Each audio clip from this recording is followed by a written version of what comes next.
firstly, welcome to everybody, and hope you enjoy what we're going to show you this evening. So croeso gynnes I chi gyd am ddod yma heno. Mae'n nice I weld sut gymaint o chi.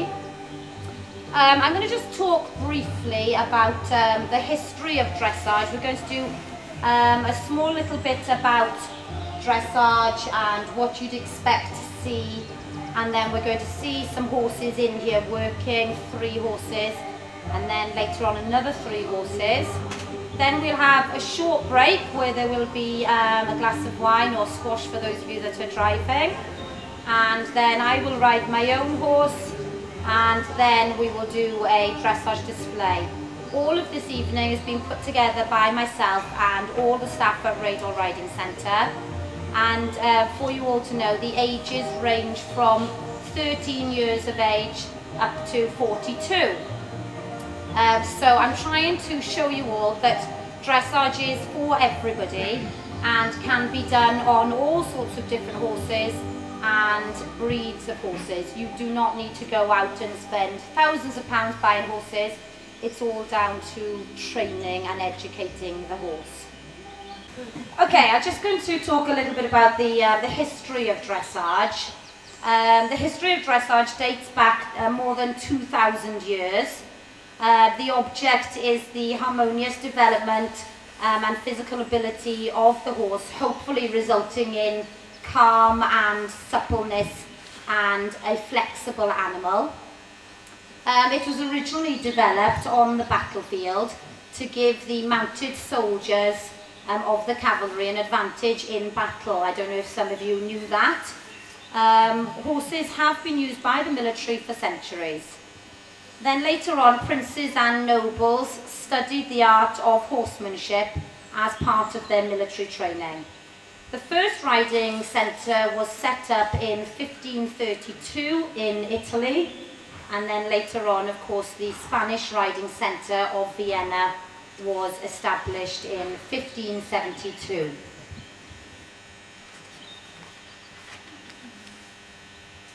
So, as I said a moment ago, this evening we're going to do a demonstration from prelim level through to advanced using a variety of horses. You're actually going to see 15 horses in here this evening, and they are nearly all of them used in the riding centre.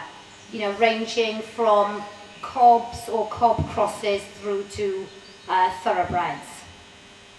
And all been ridden by either part-time or full-time staff at the riding centre. Some of these riders are training for exams, and some are competing, and some just ride for pleasure. So dressage is for everybody. I like to think of dressage as ballet on horseback. And it's definitely down to correct training, schooling, and dedication and patience of the rider. There is no quick fix. Okay, so if we could have the horses in, please.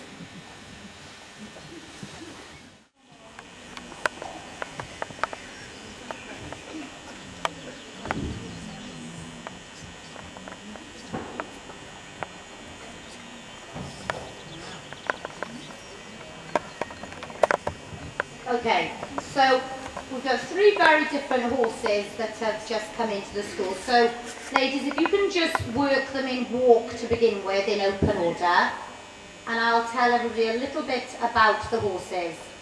Coming towards us here on the big bay is Zoe Parslow-Williams. Zoe is a member of staff here at Rheidol Riding Centre and is training towards her AI. She's riding a standard-bred trotter, which I bought from Llanybubba, and this little horse we've had for a year and a half. She's 5 years of age, and I've been competing her for fun, really, locally. We're out this weekend going cross-country down in Talsan, representing the riding club, and we were out a couple of weeks ago in Llangranog. And I think hopefully what you'll see this evening by watching this standard-bred trotter, that actually all breeds can work. And when we bought this horse, she couldn't canter, and just by a year and a half of work, you know, she's been worked sort of 5 times a week, she's working at a good prelim novice level. She jumps really well and she's a general good all-round horse. She hacks out on her own and in company. So, you know, an ideal horse for people to buy maybe for riding club activities. She wasn't expensive, she came from Llanymynde. She's never bucked, she's never reared, and I think the standard breds, they definitely have good temperament. It's something for people to think about. If you buy them young enough, you can actually do some work with them and turn them into really nice horses. So that's Zoe, they're riding Forestine Error, her name is. B, we call her, big ears. And then here, coming in front of us now, this is Lisa Cecil. Lisa has been riding here at the riding centre for many, many years now. From a very young age, I've been teaching her. Lisa's recently achieved her AI and still works here part-time at the same time as studying a law degree. She's riding a Section D Welsh Cob, so from one end of the scale to the other here.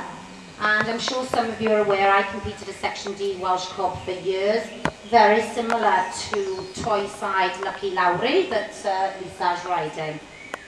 They started about 14.2 the Section Ds, and Lowry here is a perfect size and with good conformation for a riding Section D Welsh Cob. Lisa is a supporter of the Welsh breeds and is keen to show their versatility. She also has another Welsh Cob called Grofield Abigail, who was previously shepherding in the Rhondda Valleys. So again, you know, Lisa has brought Grofield Abigail through the levels and developed her training herself. Toyside Lucky Lowry has a hunt and she's rising 7 now. Lisa's brought her on slowly. She's recently been affiliated in Dressage and scored 66.96 on her first competition. Now some of you might not know what that means, but if you gain over 60% in your first competition, then you should be really pleased, because 60% and above is excellent. So to gain 66% on a Welsh Cob is very, very good. So therefore, Lisa and Lowry gained 4 points on their first outing. So working at affiliated level. And then the other horse that we have in here is Fergie. And Fergie is owned by Lucy Howard. Fergie's been at the riding centre here for many years, and Lucy bought her 5 years ago. She was a Christmas present from her parents, I think, so it was a nice surprise. Lucy's been riding here since she was 7 years of age, had a short break then for a few years, and now I can honestly say has really dedicated herself to getting this horse going. Fergie is 20 years of age, so Lucy bought her when she was 15. So it's quite nice again to see that this 15-year-old horse, when Lucy bought her, I can honestly say was the most wooden horse that I had ever ridden. And she was extremely unschooled and wouldn't bend. And since then, Lucy's done a lot of work with her and has competed at local level at prelim and novice. And her aim is to go on to work at elementary level. So, if all of you could start introducing a bit of trot work, please. So we're going to have a look at the way that these 3 horses are working. So we've got a 7-year-old, a 5-year-old, and a 20-year-old horse. All 3 are competing at different levels, but they'd all be at prelim and novice level.